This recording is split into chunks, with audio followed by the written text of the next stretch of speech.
Hi folks, this is Dad. Welcome back to the channel. In front of me, I've got the knockoff to the Cold Steel Leatherneck SF. Now let's take a look what $19.85 gets you versus $75, okay? All right, so now unfortunately I don't have an actual leatherneck in front of me to compare with this, but what I do know is cold steel and what you're not getting here, okay? So let's start off with this fantastic sheath.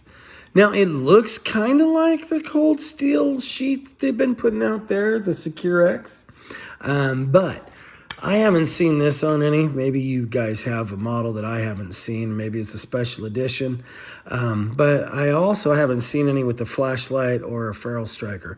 Now, a ferrule striker would be kind of a cool thing to put on it, but who is in a survival situation doesn't already have like 3 or 4 lanyard style ferrule rods already, you know? So if you're in the market for it and you need it, I don't think you need to go buy this so that you have it. You know what I mean? So anyway, it is reminiscent of what an actual Cold Steel Secure X sheath looks like, but it doesn't fit like one. These little notches in here on an actual Cold Steel are very secure. This one here, nope. Nope. I keep asking myself, am I just putting it on the wrong way? This fits a little snugger, but no, not really. No. All right. So now, you know, if you are looking for the positive sides, you have enough contact points here to secure this to your gunny bag, your bug out bag, your hunting bag, your fishing bag, your mistress's overnight bag, whatever it is that you need to attach this to. You've got several points of contact to do so. Is this going to come off? You know, I don't really think it is. I think it's on there pretty securely. They said that it could come off, but I think they were full of crap about that. I don't think that's going to come off without you breaking it.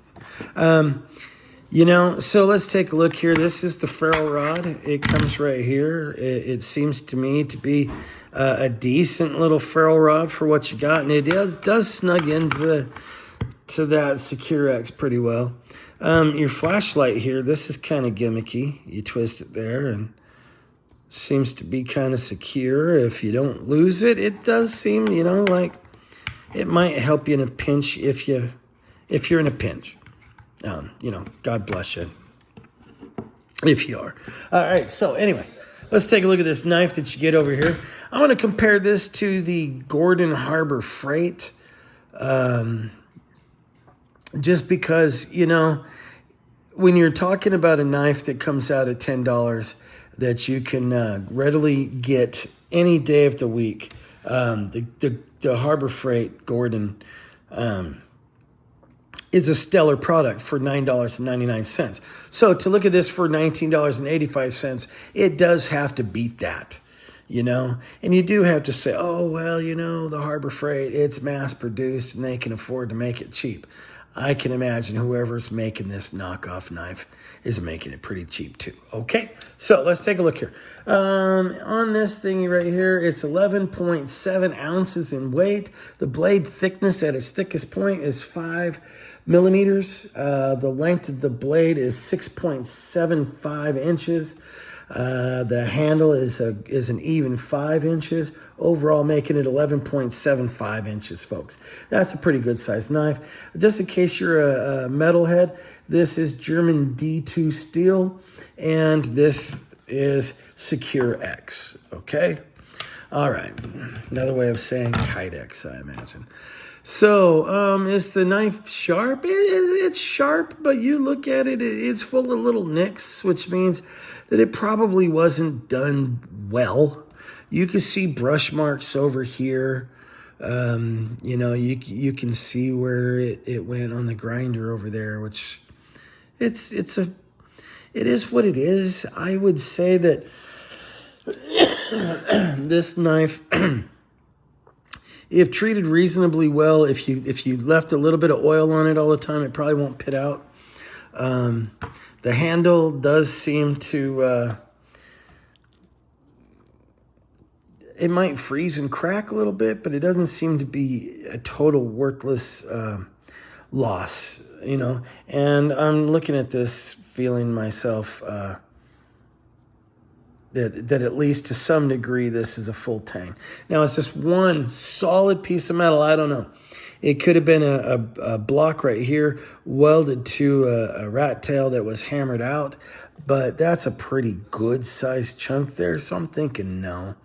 I'm thinking that's one piece. Your guard seems to be pretty thick here. It's going to keep your hand from going forward, at least you hope. Does your hand have enough room? In a 5-inch handle, I would imagine so. I imagine that's plenty of grip room for most hands. I'd say I have a pretty good sized hand, and I'm utilizing that well. And I'm not pinching, I'm not gripping, I'm not feeling any pain from going up to the hilt too far. Or, no, seems to be okay. Now, folks, I say to you that the Harbor Freight Gordon at $9.99 is such a better purchase. Again, the Harbor Freight, and I'm not a shill for Harbor Freight at all. They're not paying me. I buy all my product from them because $9.99 doesn't break my bank.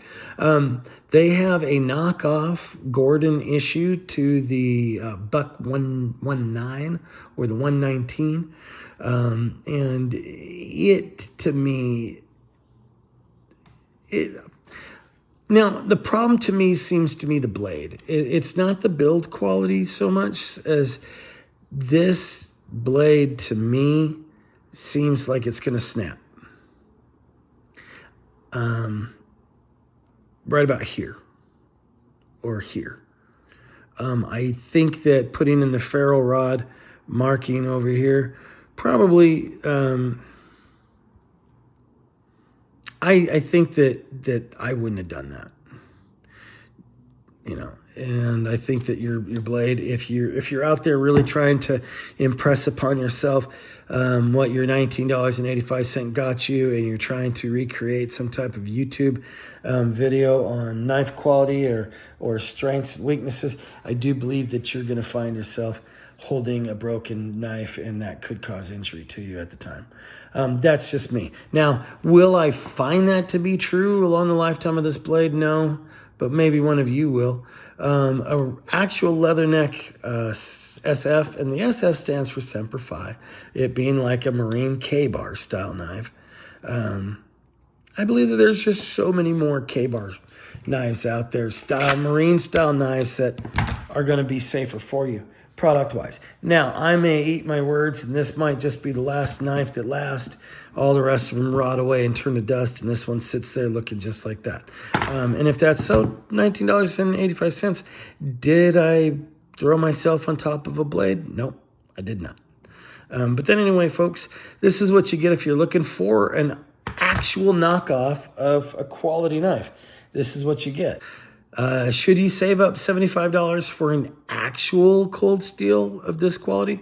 Probably not. I would save up and get an actual K-bar. That being said, I love you folks. All of this can be found on, the actuals can be found on Amazon, but like I said, watch out for not reproductions and knockoffs. You might want to just head on over to Cold Steel if you're looking for a Leatherneck SF. Go to coldsteel.com, patronize them, show them the love. They're a company out of Taiwan that imports out of, I believe, California. So, like I said, show them some love. But anyway, thank you very much for your time. And please, if you haven't already, like and subscribe so you can see more videos like this if you like videos like this. This is Dad saying I'll see you in the next video. Thank you so much. I love you. Bye-bye now.